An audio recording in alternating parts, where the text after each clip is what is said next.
الحمد لله الحمد لله رب العالمين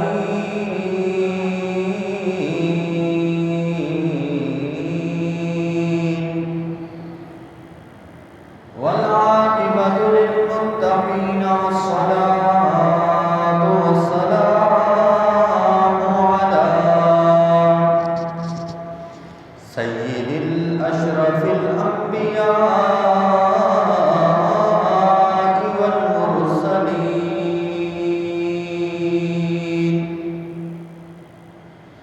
أما بعد فقد قال الله تبارك وتعالى في القرآن المجيد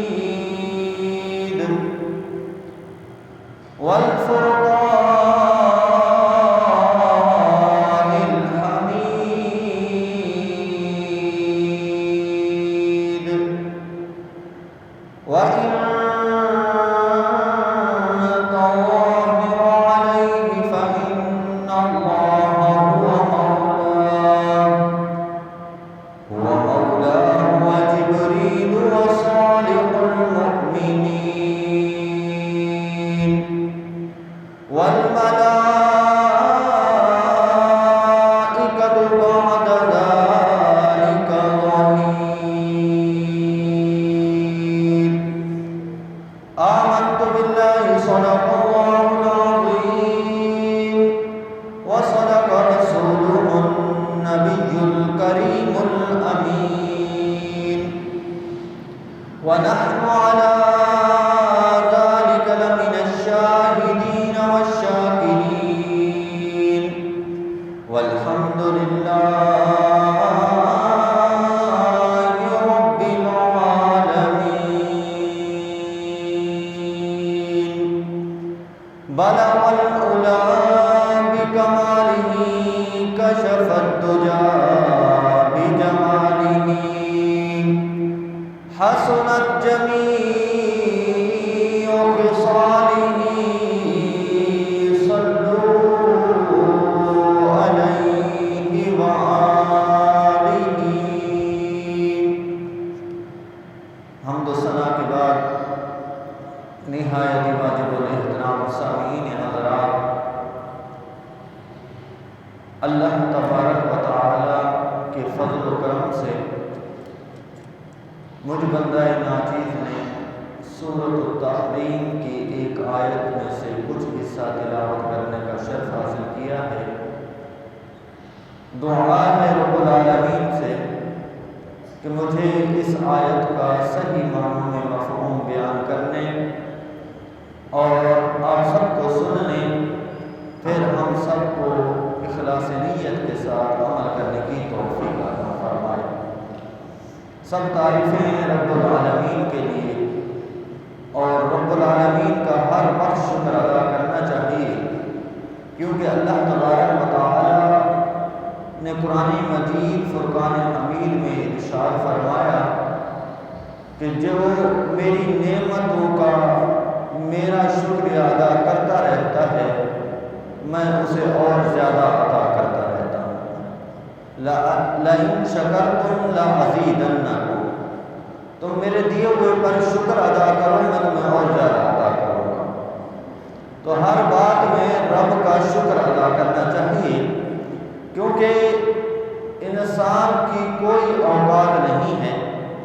انسان ایک بیچارہ مجبور ہے۔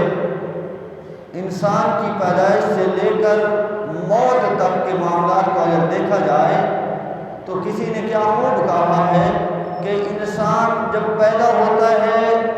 جب بھی وہ خود غسل نہیں کر سکتا، اور جب دنیا میں سے چلا جاتا ہے تب بھی وہ اپنا غسل نہیں کر سکتا۔ تو انسان کی اوقات تو یہ ہے، تو انسان اپنے رب کا شکر ادا کرتا رہے اور جتنا وقت ملتا ہے رب کی حمد و ثنا کرے، رب کی تعریفات کو بیان کرے، ساتھ ساتھ اللہ کے حبیب صلی اللہ تعالی علیہ وآلہ وسلم کا بھی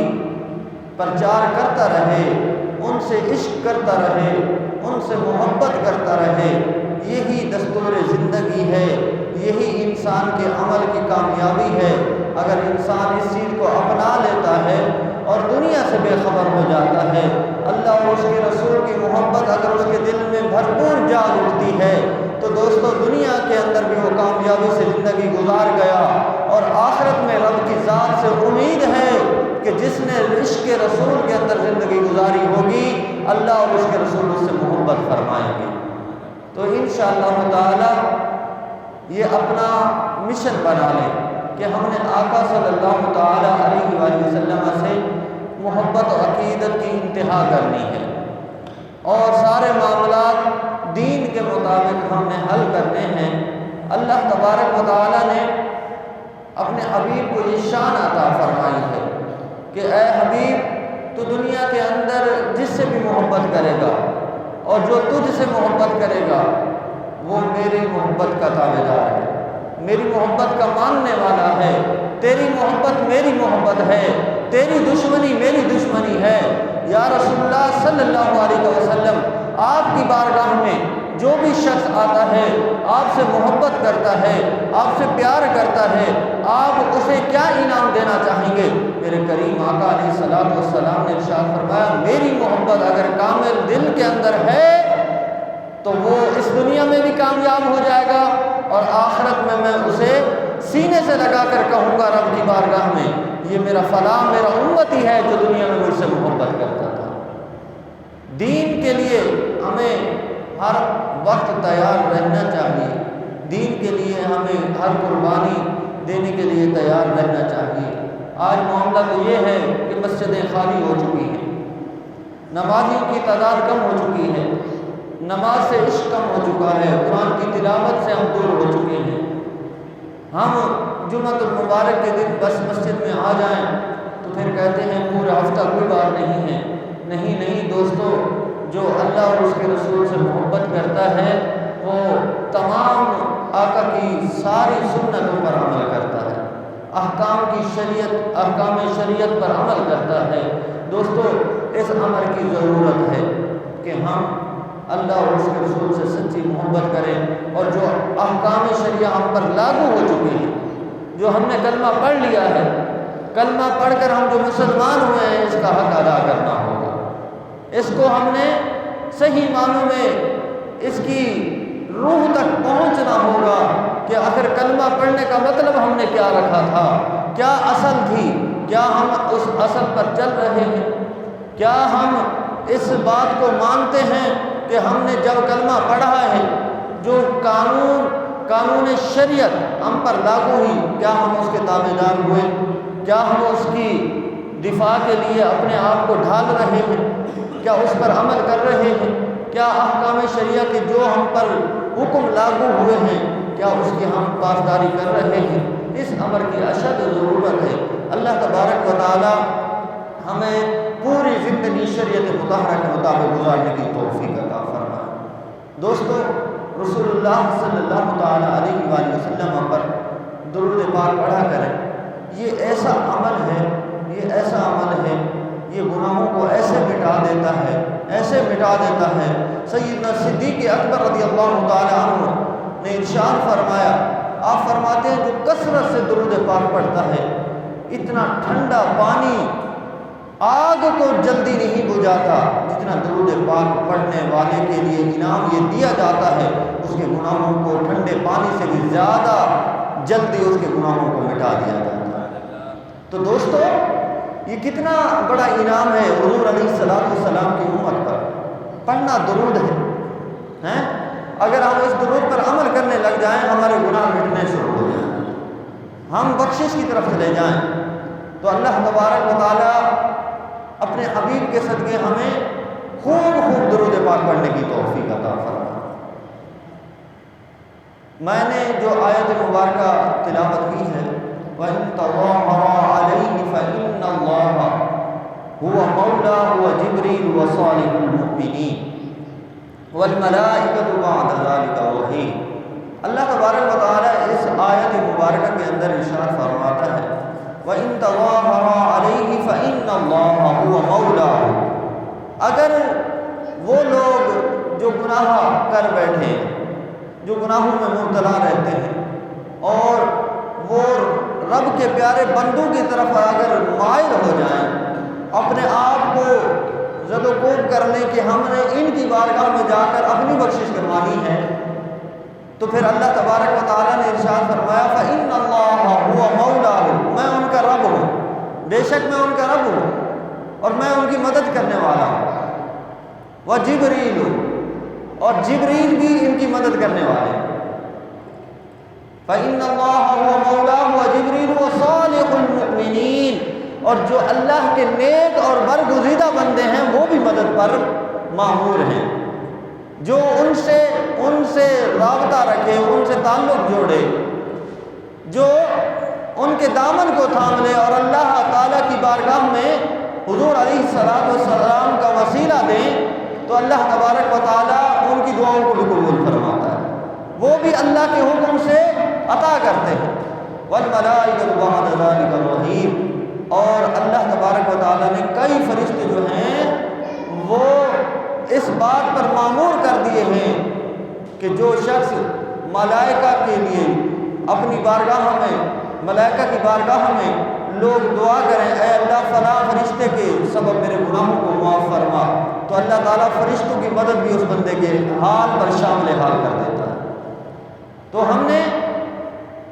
اس بات کو تسلیم کرنا ہے کہ اللہ جسے چاہے اسے طاقت دے دے اور جس سے چاہے جو کام لے لے۔ اب سرکار غوث اعظم رضی اللہ تعالیٰ عنہ کو اللہ تبارک و تعالیٰ نے بڑے انعامات، بڑے کرامات سے نوازا، وہ اللہ کی عطا ہے، اللہ کا فضل ہے، وہ جس پر ہو جائے، جس انسان پر ہو جائے، تو اللہ تبارک و تعالیٰ جس بندے پر فضل کر دے تو پھر وہ رب کے فضل سے بہت کچھ کر سکتا ہے، یہ ہمارا ایمان ہے۔ لیکن کرتا کس کے سبب ہے؟ اللہ کے سبب، اللہ اسے عطا کرتا ہے، وہ اللہ کی بارگاہ سے لیتے ہیں، دنیا کو دیتے ہیں۔ کوئی بھی شخص اپنے بل بوتے پہ کچھ نہیں کر سکتا، یہ بھی ہمارا ایمان ہے۔ یہ نہ کہیں کہ بس اللہ ہی دیتا ہے، اللہ کے سوا کوئی نہیں دیتا، ہم بھی یہی کہتے ہیں اللہ دیتا ہے، اللہ کے سوا کوئی نہیں دیتا، لیکن جسے اللہ دے دے وہ بھی دنیا کو عطا کرنے والا بن جاتا ہے۔ جیسے اللہ تعالیٰ نے اپنے محبوب کو طرح طرح کی نعمتوں سے نوازا ہے، جیسے اللہ نے اپنے برگزیدہ بندوں کو کرامات سے نوازا ہے، جیسے اللہ تعالیٰ نے اپنے نبیوں کو معجزات سے نوازا ہے۔ یہ جو نبی معجزات دکھاتے ہیں، یہ اولیاء اللہ جو کرامات دکھاتے ہیں، یہ اپنے سے نہیں دکھاتے بلکہ اللہ تعالیٰ کا ان پر فضل ہوتا ہے، اللہ کا کرم ہوتا ہے۔ جب ان بندوں پر، ان نبیوں پر کرم ہوتا ہے تو وہ اپنے رب کے کرم سے بہت سارے معجزات دکھاتے ہیں، بہت ساری کرامات دکھاتے ہیں، پھر ہم ان چیزوں کا انکار نہیں کر سکتے کیونکہ یہ اللہ تعالیٰ کا فضل ہے، اللہ تعالیٰ کا کرم ہے۔ اللہ تبارک و تعالیٰ اپنے فضل سے جس بندے کو چاہتا ہے نواز دیتا ہے۔ تو حضور علیہ السلام کے غلاموں، ہم نے محبت رسول کر کے نسبت رسول قائم کرنی ہے۔ نسبت رسول کیا ہے؟ اللہ اور اس کے رسول اور اللہ کے برگزیدہ بندوں سے تعلق رکھنا ہے۔ یہ نسبت جو ہے نا، یہ نسبت انسان کو آخرت کے اندر کامیابی دلائے گی اور دنیا کے اندر بھی کامیابی دلائے گی۔ وہ معاملہ ہے ایسے، سرکار دو عالم صلی اللہ تعالی علیہ وآلہ وسلم مسجد نبوی کے اندر تشریف فرما ہے، صحابہ کرام علیہم رضوان موجود ہیں، آقا علیہ السلام کی بارگاہ اقدس میں کثیر تعداد میں صحابہ موجود ہیں۔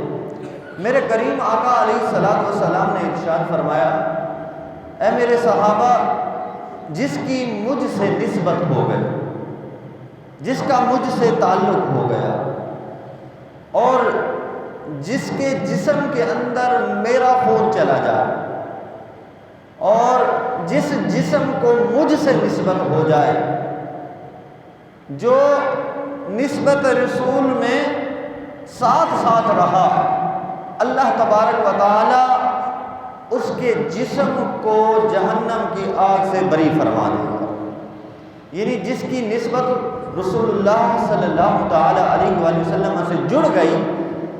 جس جسم کی نسبت رسول اللہ صلی اللہ تعالی علیہ وآلہ وسلم سے جڑ گئی،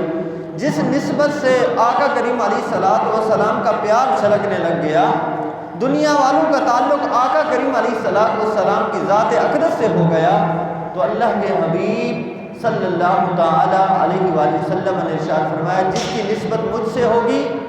اس کے جسم کو جہنم کی آگ چھو بھی نہ سکے گی، اس کے جسم پر جہنم کی آگ حرام ہے۔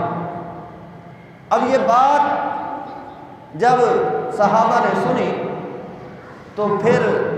صحابہ کرام علیہم رضوان کے دلوں کے اندر ایک نیا ولولہ، نیا جوش اٹھا کہ کیوں نہ ہو کہ زیادہ سے زیادہ قربت اختیار کی جائے، زیادہ سے زیادہ حضور علیہ الصلوۃ والسلام سے نسبت قائم کر دی جائے۔ معاملہ یہ ہوا، اس محفل کے اندر حضرت عکاشہ رضی اللہ تعالیٰ عنہ جو حضور علیہ الصلوۃ والسلام سے بڑا پیار کرتے ہیں، صحابی تو ہر صحابی حضور سے پیار کرتے ہیں، لیکن ہر کسی کا اپنا اپنا انداز ہوتا ہے، اور حضور بھی صلی اللہ تعالیٰ علیہ وآلہ وسلم اپنے تمام صحابہ سے پیار کرتے ہیں، لیکن ہر صحابی سے الگ الگ پیار کا معاملہ ہے۔ حضرت عکاشہ رضی اللہ تعالیٰ عنہ اب قریب ہی دنوں میں ایمان لائے تھے، حضور علیہ الصلوۃ والسلام سے بڑی محبت فرما۔ اب سارے صحابہ اس ترکیب میں لگ گئے کہ کسی طریقے سے بھی ہی حضور علیہ الصلوۃ والسلام کی مکمل نسبت حاصل کی جائے، ان سے تعلق ایسا جوڑا جائے جس طرح میرے کریم آقا علیہ الصلوۃ والسلام نے ارشاد فرمایا، اور میرے کریم آقا علیہ الصلوۃ والسلام نے ارشاد فرمایا جس نے میری مہر نبوت کو بوسہ دیا اس پر بھی جہنم کی آگ حرام ہے، اس پر بھی جہنم کی آگ حرام ہے۔ صحابہ کرام علیہم رضوان کے اندر ایک ولولہ اٹھا ہے، اب کسی طریقے سے مہر نبوت کو بوسہ دیا جائے، اب مہر نبوت کو چوما جائے، پیار کیا جائے۔ حضور علیہ الصلوۃ والسلام نے یہ بات ارشاد فرمائی، صحابہ کرام علیہم رضوان کے دلوں میں اور محبت اٹھی کہ ہم حضور علیہ الصلوۃ والسلام سے نسبت قائم کریں۔ وقت گزر گیا، کئی دن گزرنے کے بعد حضور علیہ الصلوۃ والسلام کا وصال کا وقت جو ہے وہ قریب آیا، اور آپ علالت کی حالت میں تھے، بخار کی شدت تھی۔ میرے کریم آقا علیہ الصلوۃ والسلام نے ارشاد فرمایا، اے میرے صحابہ، لگتا ہے وقت قریب ہے، لیکن میں یہ چاہتا ہوں کہ اگر کسی کا مجھ پر کوئی قرض ہو تو وہ مجھے بتائے اور مجھ سے آ کر لے لے۔ مسلمانوں کے نبیوں کی شان دیکھیں، وقت اخیر ہے اور آقا کریم علیہ الصلوۃ والسلام ارشاد فرما رہے ہیں کسی کا مجھ پر کوئی قرض ہو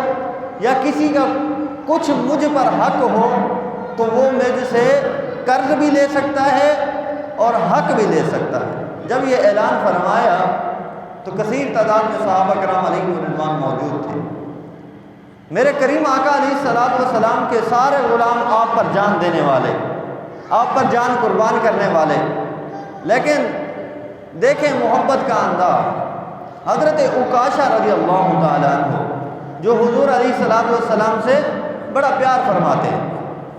حضرت عکاشہ رضی اللہ تعالیٰ عنہ محفل میں کھڑے ہو گئے۔ جیسے ہی وہ کھڑے ہوئے اور عرض کی، یا رسول اللہ صلی اللہ علیہ وسلم، میں آپ سے اپنا حق تو نہیں لینا چاہتا تھا، لیکن آپ نے اعلان فرما دیا ہے کہ جس نے مجھ سے قرض لینا ہو وہ قرض لے لے، جس نے مجھ سے حق لینا ہو وہ اپنا حق لے لے۔ آپ نے اعلان فرمایا ہے تو میں آپ کی بارگاہ میں عرض کرتا ہوں، میرا آپ پر حق ہے، میرا آپ پر حق ہے۔ دیکھیں عشق رسول میں مبتلا ہیں اور بھرپور انداز کے اندر آقا کریم علیہ الصلوۃ والسلام سے حضرت عکاشہ محبت کرتے ہیں، اور میرے کریم آقا علیہ الصلوۃ والسلام علالت میں بیمار ہیں، بخار ہے، اور جیسے ہی اعلان کیا حضرت عکاشہ کھڑے ہو گئے۔ حضرت عکاشہ کہتے ہیں میرا آپ پر حق ہے، مجھے اپنا حق چاہیے۔ تو میرے کریم آقا علیہ الصلوۃ والسلام نے فرمایا اے عکاشہ کیا حق ہے، کیا بات ہے، کیا معاملہ ہے؟ حضرت عکاشہ کہتے ہیں کہ ہم آپ کے ساتھ جنگ میں تھے، ایک جنگ ہو رہی تھی، ہم آپ کے ساتھ تھے اور آپ بھی گھوڑے پر سوار تھے، ایک درہ تھا، ایک چھڑی تھی آپ کے ہاتھ میں اور میں بھی گھوڑے پر سوار تھا، غلطی سے وہ چھڑی، وہ درہ میری پیٹھ پر لگا تھا، یا رسول اللہ صلی اللہ علیہ وسلم مجھے آج اس کا بدلہ چاہیے، مجھے آج اس کا بدلہ چاہیے۔ حضرت عکاشہ رضی اللہ تعالیٰ عنہ نے جب یہ بات کی تو صحابہ کرام علیہم رضوان کے دلوں میں ایک غصہ کی لہر جو ہے وہ پھیلی، یار یہ اتنا پیار کرنے والا، اتنی محبت کرنے والا عاشق رسول، اور چھوٹی سی بات کو لے کر آقا کریم علیہ الصلوۃ والسلام کی بارگاہ اقدس میں یہ کہہ رہا ہے کہ فلاں جنگ کے اندر میری پیٹھ پر غلطی سے آپ سے درہ لگ گیا تھا، غلطی سے آپ سے وہ چھڑی لگ گئی تھی، اس کا مجھے بدلہ چاہیے۔ اب صحابہ کرام علیہم رضوان نے سمجھایا عکاشہ کو، اے عکاشہ ایسا نہیں کر، یہ کیا کہہ دیا تم نے، تم تو عشق رسول میں مبتلا رہتے ہو، محبت کرتے ہو آقا کریم علیہ الصلوۃ والسلام سے، اور تمہاری یہ بات، تم ایسا کیوں کر رہے ہو؟ حضرت عکاشہ کہتے ہیں آپ خاموش ہو جائیں، یہ میرے نبی اور میرا معاملہ ہے، میں قربان نہ جاؤں ایسے انصاف کرنے والے نبی پر ہیں۔ تو آج اگر کوئی بڑا سردار ہو وہ اعلان بھی کر دے تو اس کی رعایا، اگر کوئی بہت بڑا حق بھی لینا ہو تو اس کے قد کو دیکھ کر، اس کے اونچائی، اس کی بلندی کو دیکھ کر، اس کے مرتبے کو دیکھ کر اس سے وہ طلب نہیں کرے گا۔ لیکن آقا کریم علیہ الصلوۃ والسلام دونوں جہاں کے نبی، دونوں جہاں کے لیے رحمت بنائے گئے اور اللہ کے محبوب ہیں اور ہمارے دلوں کے سرور ہیں، آقا کریم علیہ الصلوۃ والسلام کی بارگاہ اقدس میں حضرت عکاشہ کہتے ہیں یا رسول اللہ آپ نے اعلان کیا ہے، آپ نے اعلان کیا ہے میں آپ سے بدلہ لوں گا۔ تو رسول اللہ صلی اللہ تعالی علیہ وآلہ وسلم نے ارشاد فرمایا اب کیسا بدلہ لوگے، اب کیسا بدلہ لوگے؟ تو حضرت عکاشہ رضی اللہ تعالی عنہ فرماتے ہیں کہ میں نے رسول اللہ صلی اللہ تعالی علیہ وآلہ وسلم کی بارگاہ میں عرض کی یا رسول اللہ صلی اللہ علیہ وسلم میں بدلہ ویسے ہی لوں گا جیسے آپ نے مجھے درہ لگایا تھا، جیسے ہی میں جنگ میں آپ کے ساتھ ساتھ تھا اور میری پیٹھ پر آپ کا درہ لگا تھا، وہ درہ مجھے اسی طرح لگانا ہے اور مجھے اسی طرح بدلہ لینا ہے۔ اب صحابہ کرام علیہم رضوان حیران ہو گئے، جیسے کہ عام ایک مثال کو سمجھیے، میں آپ کا امام ہوں، اللہ نے مجھے توفیق عطا کی ہے، یہ رب کی عطا ہے کہ میں آپ کا امام ہوں، آپ مجھ سے محبت کرتے ہیں، آپ میرے مقتدی ہیں، آپ مجھ سے پیار کرتے ہیں، اب میں یہ اعلان کروں میں یہاں سے جا رہا ہوں، یار اگر آپ کا کوئی مسئلہ ہو، کوئی معاملہ ہو، کوئی بات ہو تو آپ مجھ سے آپ شیئر کر سکتے ہیں، کوئی حق ہے، کوئی قرضہ ہے وہ لے سکتے ہیں۔ تو میں جب یہ اعلان کروں ایک بندہ کھڑا ہو کے کہہ دے امام صاحب آپ سے میں نے تو بدلہ لینا ہے، تو آپ سارے حیران ہوں گے، یار پتہ نہیں کون سا بدلہ لینا ہے، کیا بات ہو گئی ہے، ویسے ہم نے تو ان کے پیچھے نمازیں پڑھی ہیں، ویسے تو ہم ان کا بڑا احترام کرتے ہیں، اب جاتے جاتے یہ بدلہ لے رہے ہیں، کیا معاملہ ہے؟ لیکن اگر بدلہ لینا بھی ہے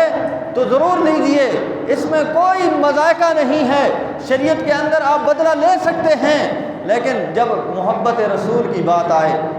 جب عشق رسول کی بات آئے پھر اس میں حکمتیں بھی بڑی ہوتی ہیں۔ حضرت عکاشہ نے اس حکمت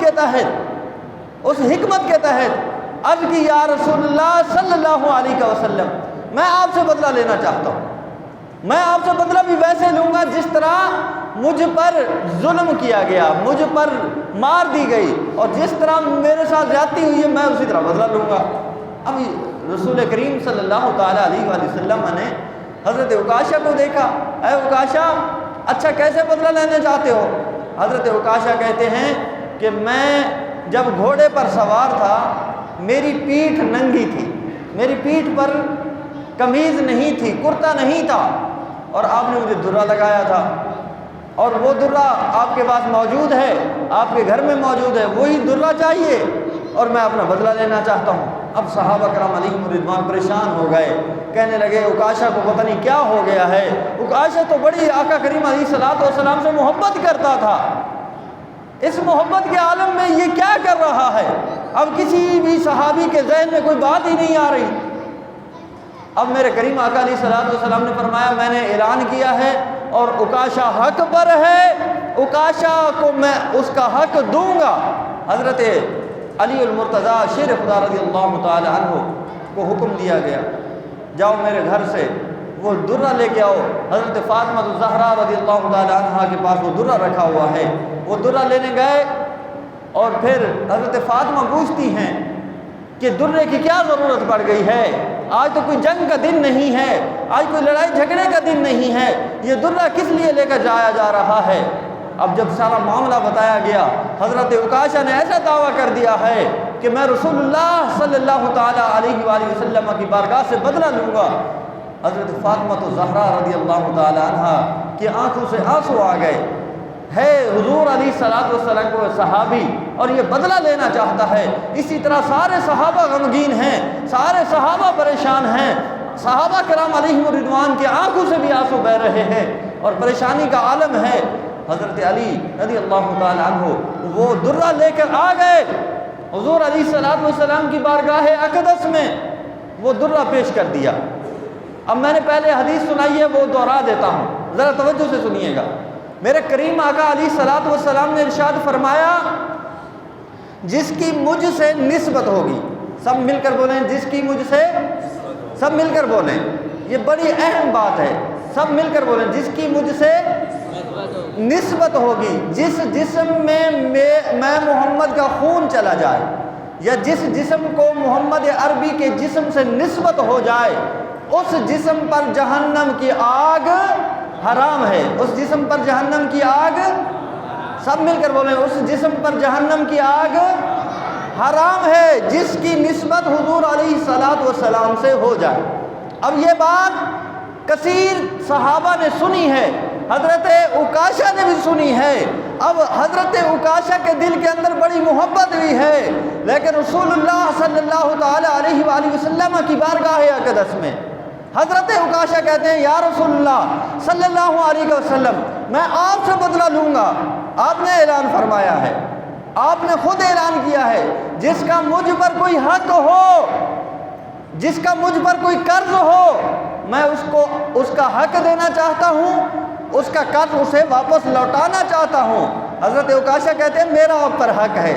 جنگ کے اندر آپ نے مجھے درہ لگایا تھا اور درہ اس حالت میں لگایا تھا کہ میری پیٹھ ننگی تھی، میری پیٹھ پر کپڑا نہیں تھا، یا رسول اللہ صلی اللہ علیہ وسلم میں اسی طرح آپ سے بدلہ لینا چاہتا ہوں۔ حضرت علی رضی اللہ تعالی عنہ گھر سے وہ درہ لے کر آتے ہیں، فاطمہ الزہرا رضی اللہ تعالی عنہ کی آنکھوں سے آنسو جاری ہو جاتے ہیں، صحابہ کرام علیہم رضوان غمگین ہیں، آنکھوں سے آنسو بہہ رہے ہیں۔ یار بات بڑے پتے کی ہے، بات سوچنے کی ہے، عاشق رسول ہو وہ اپنے نبی سے بدلہ لے رہا ہو، پھر عاشق رسول اور بیٹھے ہوں تو غمگین نہ ہوں تو کیا ہوں، ان کے آنکھوں سے آنسو نہ جاری ہوں تو کیا ہوں۔ حضرت ابو بکر صدیق رضی اللہ تعالی عنہ آگے بڑھے،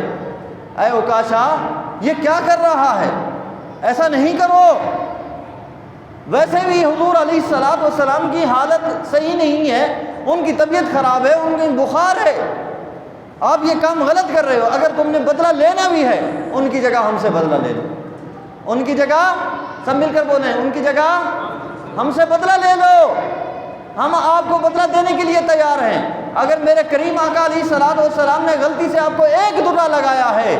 تو آپ ہمیں 100 کوڑے مار لو، 100 درے لگا لو، ہم اس کے لیے حاضر ہیں۔ حضرت عمر فاروق رضی اللہ تعالیٰ عنہ فرماتے ہیں میں آپ کا ساری زندگی غلام بن کر رہوں گا لیکن میرے کریم آقا علیہ الصلوۃ والسلام سے بدلہ نہ لو،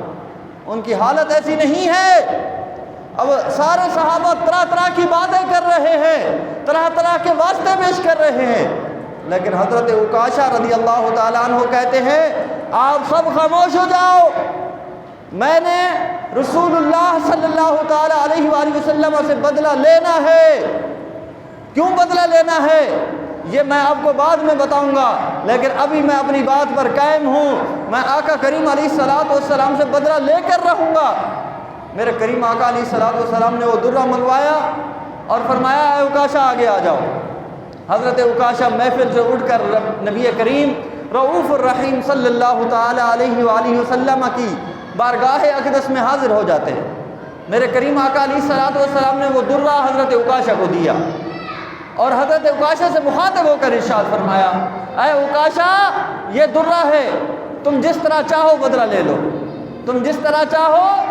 بدلہ لے لو۔ حضرت عکاشہ وہ درہ پکڑتے ہیں اور بارگاہ رسالت میں عرض کرتے ہیں یا رسول اللہ صلی اللہ علیہ وسلم، آپ نے تو قمیض مبارک پہنی ہوئی ہے، آپ نے کرتا پہنا ہوا ہے، لیکن جب مجھے درہ لگا تھا اس وقت میری پیٹھ ننگی تھی۔ یا رسول اللہ صلی اللہ علیہ وسلم، اگر بدلہ لینا ہے تو پھر اسی حالت میں لوں گا جس حالت میں مجھے درہ لگا تھا۔ میرے کریم آقا علیہ السلام کی شان پر قربان جاؤں، آقا کریم علیہ السلام کی عظمت پر قربان جاؤں۔ حضرت عکاشہ کے کہنے پر میرے کریم آقا علیہ السلام نے اپنی قمیض مبارک اتار دی، اور جب قمیض اتر رہی ہے خدا کی قسم صحابہ پر کیا گزر رہی ہوگی، صحابہ پر کیا گزر رہی ہوگی۔ اے عکاشہ کیا کرنے جا رہا ہے؟ اب عکاشہ کے لیے سارے صحابی رسول رو رہے ہیں، عکاشہ کو پتہ نہیں کیا ہو گیا ہے۔ حضور علیہ السلام نے وہ قمیض اتاری اور فرمایا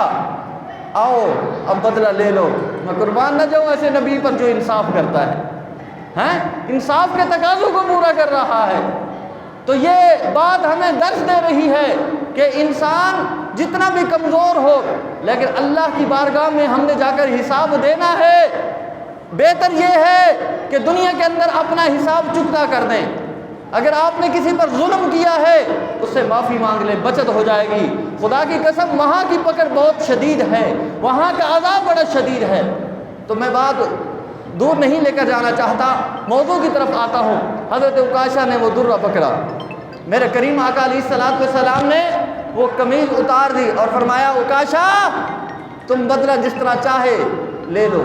میرے کریم آقا علیہ السلام نے جیسے ہی قمیض اتاری، حضرت عکاشہ رضی اللہ تعالیٰ عنہ نے وہ درہ پھینک دیا اور جلدی سے حضور علیہ السلام کی پیٹھ مبارک پر لپ کے اور مہر رسالت آقا کریم علیہ السلام کی جو مہر نبوت تھی اس پر لپ کے اور لپک کر فوراً بوسہ دے دیا اور آقا کریم علیہ السلام کے قدموں میں گر گئے اور عرض کی یا رسول اللہ صلی اللہ علیہ وسلم، عکاشہ کی کیا مجال ہے، عکاشہ کا کیا تعلق ہے اس بات سے کہ وہ آپ سے بدلہ لے۔ عکاشہ تو جب سے یہ سن رکھا ہے عکاشہ نے کہ جو جسم رسول اللہ صلی اللہ تعالیٰ علیہ وآلہ وسلم سے نسبت رکھے گا، جو آقا کریم علیہ السلام کے جسم سے مس ہوگا اس پر جہنم کی آگ حرام ہوگی۔ یا رسول اللہ صلی اللہ علیہ وسلم، آپ نے ارشاد فرمایا تھا جس نے میری نبوت مہر نبوت کو بوسہ دیا اس پر جہنم کی آگ حرام ہے۔ عکاشہ نے اس نیت سے آپ کو یہ سارے معاملات میں الجھایا ہے۔ یا رسول اللہ میں معافی چاہتا ہوں لیکن میرا اصل مقصد یہ تھا کہ آپ کی مہر نبوت کو چوم کر نسبت رسول حاصل کر لوں، آپ کی مہر نبوت کو چوم کر نسبت رسول حاصل کر لوں۔ تو آج یارو ہم خوش نصیب ہیں، خدا کی قسم خوش نصیب ہیں۔ آپ دیکھتے ہیں ہمارے سنیوں کے اندر ہم آئے دن محفلیں مناتے رہتے ہیں، آئے دن ہم آقا کریم صلی اللہ تعالیٰ علیہ وسلم کا ذکر کرتے رہتے ہیں، کبھی غوث پاک کی وصال کی محفل کر لیتے ہیں، کبھی ہم حضرت عثمان غنی کی محفل کر لیتے ہیں، کبھی حضرت عمر فاروق کی محفل کر لیتے ہیں، کبھی حضرت عکاشہ کا ذکر کر لیتے ہیں، کبھی حضرت عمار کا ذکر کر لیتے ہیں، کبھی کسی صحابی کا ذکر کر لیتے ہیں۔ یارو یہ نسبتیں ہیں، یہ تعلق ہیں، یہ واسطے ہیں۔ تعلق قائم رکھیں گے تو ہی بندہ یاد رکھتا ہے۔ یاد رکھ لے، اگر میں کسی سے محبت کرتا ہوں، وہ یہاں رہتا ہے، اب وہ یہاں سے چھوڑ کر کہیں اور چلا جائے، میں اسے فون بھی نہ کروں، میں اسے رابطہ بھی نہ کروں، کئی سال گزر جائیں، وہ کہے گا پتہ نہیں کون امام صاحب، ارے یار امام صاحب تو بہت آئے ہیں، دیکھا نہیں، یاد نہیں آ رہا۔ لیکن اگر میں 1 مہینے میں 1 ہفتے میں یا 15 دن کے بعد انہیں فون کروں، ان کی خیریت پوچھ لوں، تو اس سے کیا ہوگا؟ تعلق قائم ہو جائے گا۔ کوئی بات ہوگی، کہیں گے یار ہاں وہ امام صاحب تو میرے دوست ہیں، وہ میرے امام صاحب جاننے والے ہیں، کوئی مسئلہ ہے تو بتاؤ۔ پھر بات نسبت پر آ جاتی ہے، تعلق پر آ جاتی ہے۔ ہم یہ ہر روز محفل منا کر، جمعہ مبارک منا کر اور طرح طرح کی محفلیں کر کے حضور علیہ الصلوۃ والسلام پر نعتیں پڑھ کر، آقا کریم علیہ الصلوۃ والسلام کی تعریفات کر کے، ان کی حمد و ثنا کو بیان کر کے، یارو ہم ہر روز یہ باور کرانا چاہتے ہیں کہ ہمارا تعلق، ہماری نسبت رسول اللہ سے ہے۔ اور کیوں نہ ہو، کیونکہ یہ شان ہے، یہ عزت ہے، یہ مقام، یہ مرتبے سارے حضور علیہ الصلوۃ والسلام کی نسبت سے ہمیں ملے۔ اللہ تبارک و تعالی ہمیں عمل کی توفیق عطا فرمائے۔ وآخر دعوانا ان الحمد للہ رب العالمین۔